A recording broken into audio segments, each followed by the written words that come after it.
ham parallel ravishda e'tiboringizga translyatsiya qilinmoqda, havola etilishi reja qilingan yoki OSPFning YouTube orqali siz kuzatib borishingiz mumkin bo'ladi. Albatta bu uchrashuv ham qiziq o'tishi aniq. Bizda esa boshlandi. Do'stlar, keling.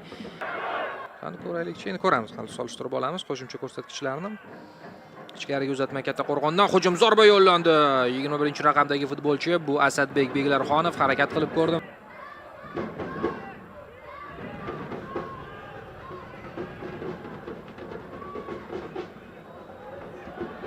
Mana imkoniyat Turdimurodov va darvoza ishg'ol qilinmoqda. Hammasi joyida bo'lsa hisob ochildi bizda. 1-0.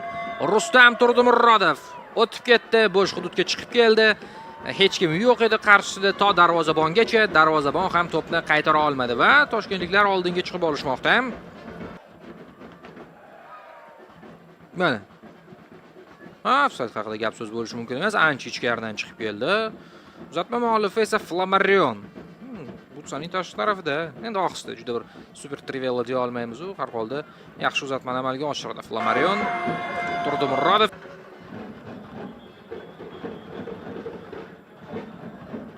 Mana bu yerda esa xato qimmatga tushishi mumkin bo'lgan xato imkoniyat zarba va qarang Bashar qanday vaziyatdan foydalana olmayapti.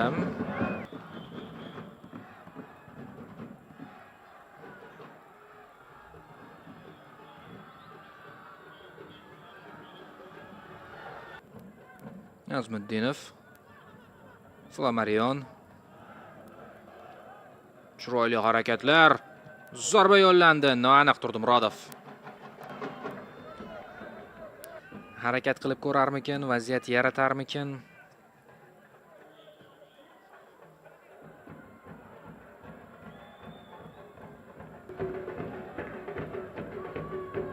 Shuningdek, Asadbek Beglarxonov tark etdi, mana yuqorida ko'rib olishingiz mumkin. Va 27-Jasur Jumayev, Davron Anvarov ham tark etdi. Imkoniyat Paxtakorda. Uzatma va golmi? Yo'q, ofsayd ham bor ekan. Ofsayd ham bor ekan. Georgiy Pansulaya tushdi o'yinga. 99-raqamda hujumchi. Shuningdek, Almin Kurtovich tushdi maydonga 30-chi. Mana yana out. Boyagidek to'g'ri jarima maydonchasi ichiga uloqtirdi Sharipov. Qaytarilmoqda Abdumajidov adashmasam, Sharipovdan endi mana bunday uzatma, kurash. Zarba va sal qoldi. To'p darvoza to'riga kirib ketish ham hech gap emasdi.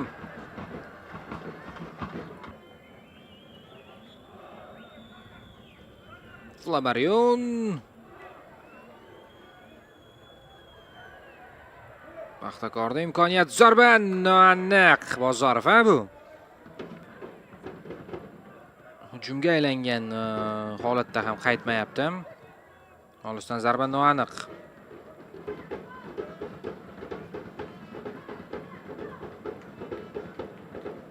O'ngdan mana uzatma Flamarion noaniq. Asli yaxshi pas bo'lgandi.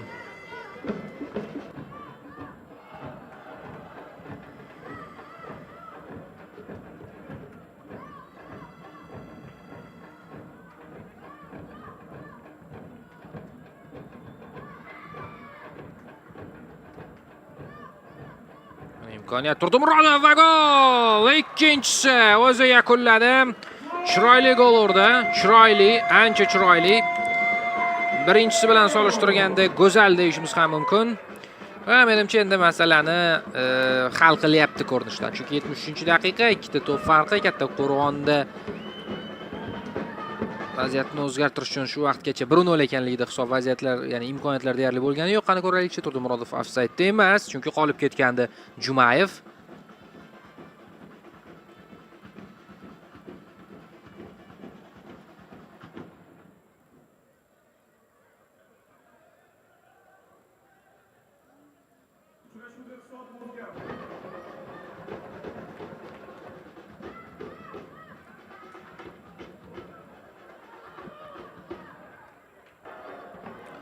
Aylanishda Dinamo Lochin jamoalari 3 va 4 o'rinni egallashgan. D guruhi Neftchi Guliston 7 va 6 ochko jamg'arilgan. Buxoro Buxto'x zarba va gol! Chiroyli! Bu yoq endi Paxtakor Ibrohim Ibragimov boya harakat qilgandi va mana kamondan o'q uzgandek darvozani nishonga oldi.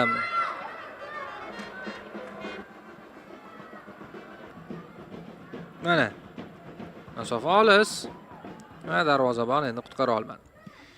Neftchi va Guliston D guruhida yetakchi edilar. Bunyodkor hamda Jayxun jamoalari esa I guruhida 9-6 ochko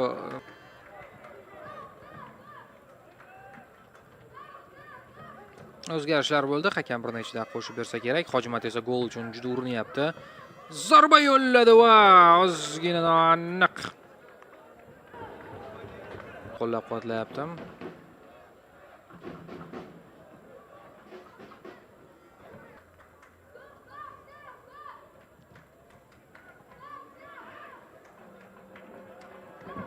Bu zarbachi qanday kreativ yondashuv, ammo to'sin to'xtalib o'tdim. Rostdan ham menimcha bu mavsumda biz ular haqida hali ko'p eshitamiz va Nasibullayev hushtakchalik o'yinni yakunlab bermoqda.